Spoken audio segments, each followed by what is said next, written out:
Good afternoon. On Sundays here at the Church of Christ in Moody, we are going through Proverbs 1 through 9, these lectures from Solomon to his son, and I'm preaching through that text, and so that doesn't give us the best opportunity to work with the text and think about how Solomon is using some Hebrew poetry and other literary devices. And so we want to take just a few minutes and work through the text for this week's lesson, Proverbs 1, 8 through 19. The section here is very familiar to us. My son, if sinners entice you, do not consent. And so on Sunday, we're going to have a lesson specifically devoted to our friends. But today, I want to think about the text of Proverbs 1, 8 through 19. Before we get into the text, I just want to make sure we're all on the same page about a couple of things. We want to think about how each of these phrases are built and how they are put together. And so we're going to start with this very common proverb, this one that we know so well that we should maybe practice a little bit more. A soft answer turns away wrath, but a harsh word stirs up anger. This is Proverbs 15 at verse 1. Couple of things here before we begin. We have two separate lines, and a lot of times your Bibles will make this obvious. The first line will be the beginning of the verse, and the second line will maybe be indented. Now, it's not just the continuation of the first line, it's a separate line of itself. And then you have kind of the first part of the line and the second part, and so we'll just label this A and B. And so when we think about parallelism, we want to look at this passage, and we have a soft answer in line 1, and this parallels a harsh word in line 2. And so we can already see that we're talking about antithetical parallelism, thus the red underline. And we see that turns away wrath parallels stirs up anger. And so on one of these you have a good thing, a positive thing, and on the second line you have a negative thing. A soft answer turns away wrath is good and positive, but a harsh word stirs up anger is negative. That's not so good.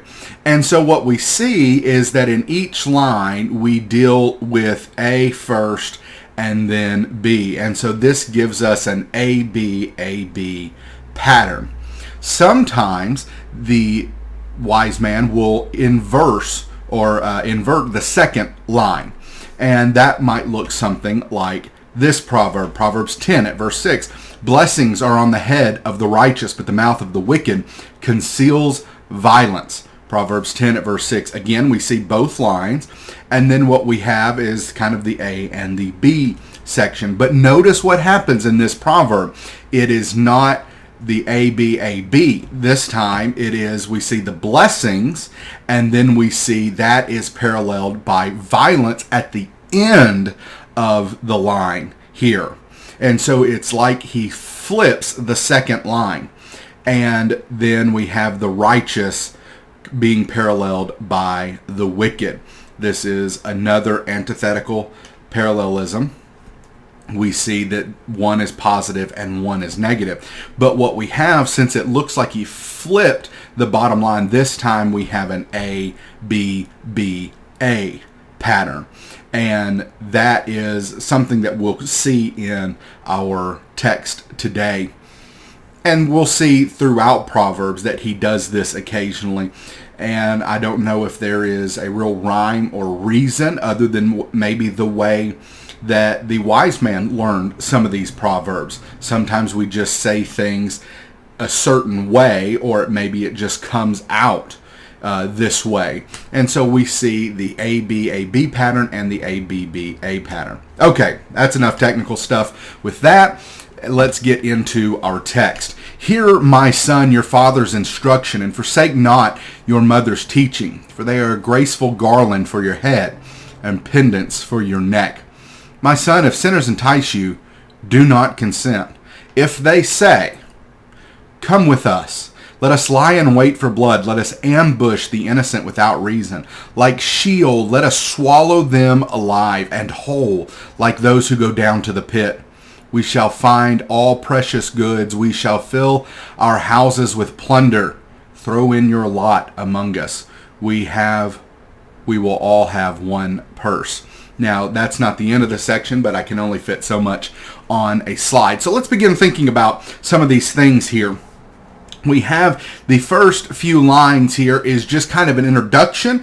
We see the Father speaking to the Son, and he is going to use some synonymous parallelism here.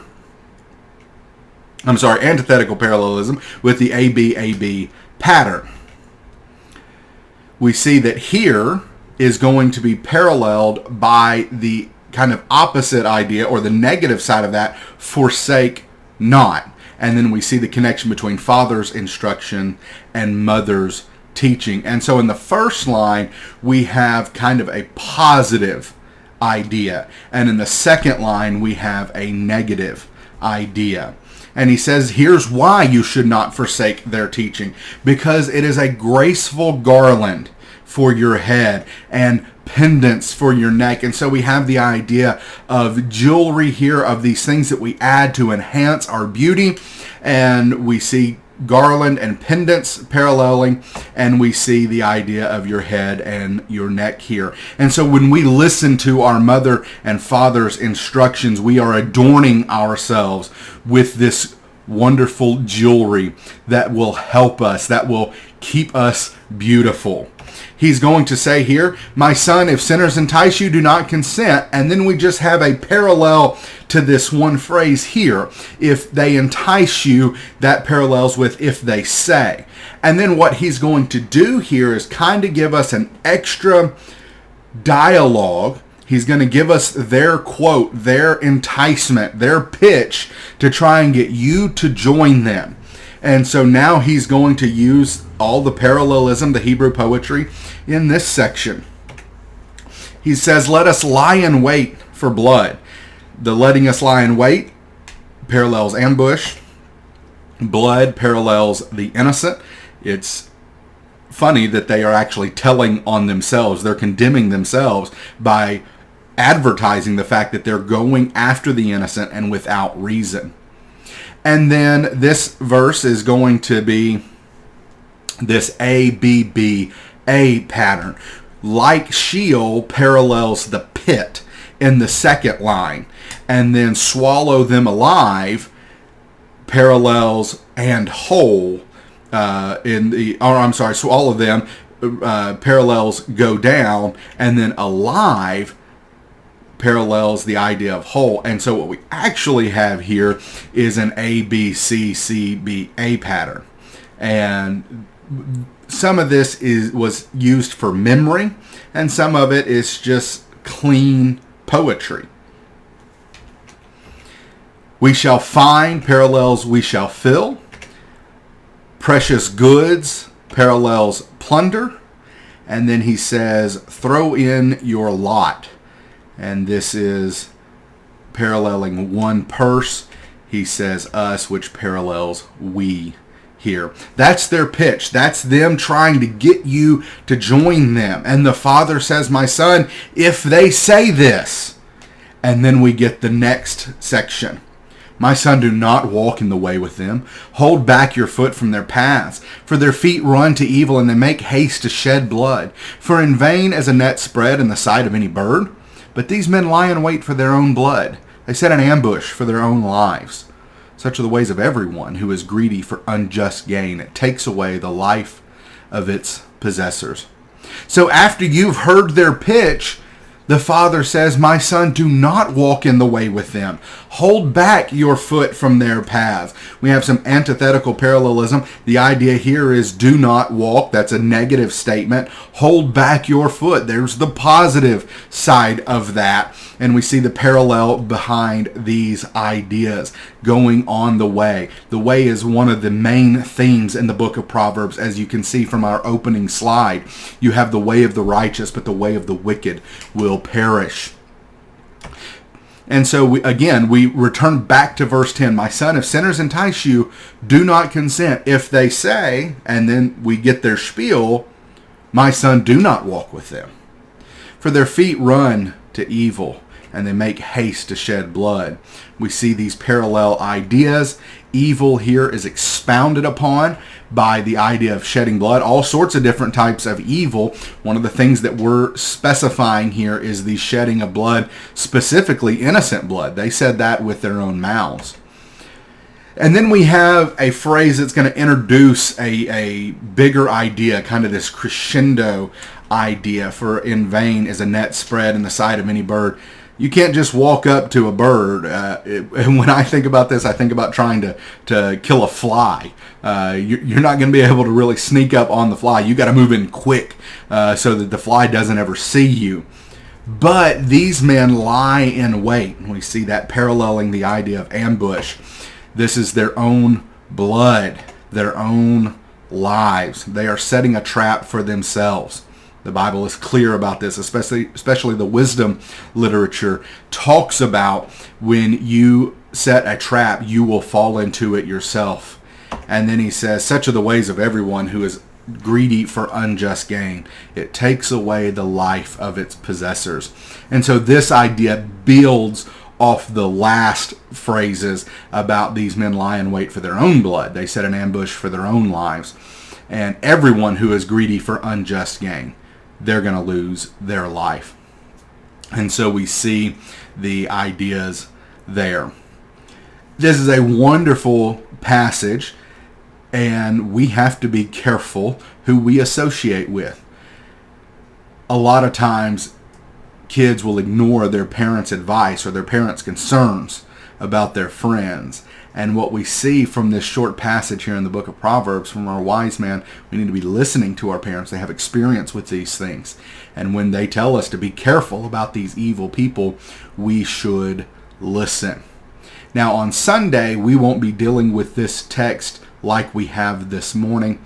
We will look at a more topical idea of the people whom we call friends. And so we'll take the idea from these verses and expound upon them and see what we can learn from the rest of Scripture and what we can see in our lives. Work through the text. Mark it up. Have some fun with it. Use your workbooks to do that. Make some notes here and there. Wrestle with the text. Find out what's going on with the text. I'm not going to check it. This isn't for a grade or anything like that. But work with the text. Write it down. Make marks here and there. And I think you'll start to maybe see some connections here and there. For instance, on this slide, their feet run to evil and they make haste to shed blood. And so shed blood tells us what kind of evil we're dealing with. But then you can actually further identify the evil when you get down to the next to last line when it says greedy for unjust gain. So circle evil and make a line down to greedy for unjust gain. And you'll see how this text is working together and how all of these are wrapped up in a nice bow. We'll do this again next week as we prepare to finish the rest of chapter 1, and we will look forward to seeing you then.